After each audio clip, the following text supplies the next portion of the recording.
అనుమానాస్పద స్థితిలో మృతి చెందిన మహిళ కేసును పోలీసులు ఛేదించారు. ఈ నెల 16న చెట్ల పొదల్లో కుళ్లిన స్థితిలో మహిళ మృతదేహం బయటపడ్డ విషయం తెలిసిందే.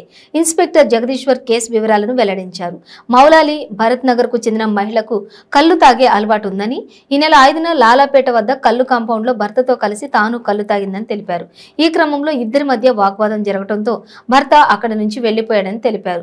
రోజులు గడుస్తున్నా తల్లి ఇంటికి రాకపోవడంతో కుమార్తె ఈ నెల 7న ఓయూ పోలీస్ స్టేషన్ లో ఫిర్యాదు చేసిందని తెలిపారు.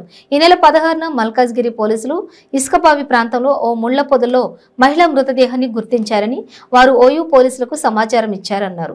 భర్త, కుమార్తె మహిళ మృతదేహాన్ని అక్కడికి వెళ్లి గుర్తుపట్టారని, అయితే మృతిపై అనుమానాలున్నట్లు వారు పోలీసులకు ఫిర్యాదు చేశారని తెలిపారు.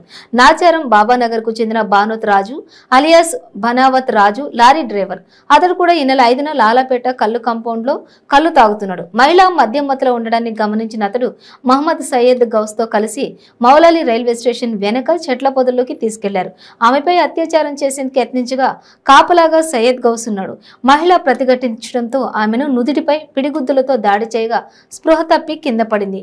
అనంతరం అత్యాచారం జరిపి మహిళ సెల్ ఫోన్ తీసుకుని ఇద్దరు అక్కడి నుంచి పారిపోయారు. దర్యాప్తు చేపట్టిన పోలీసులు సీసీ ఫుటేజీ ఆధారంగా నిందితులను గుర్తించారు. ఇద్దరిని అదుపులోకి తీసుకుని విచారించగా నేరాన్ని అంగీకరించారు. మృతురాలి సెల్ ఫోన్ ను పోలీసులు స్వాధీనం చేసుకున్నారు.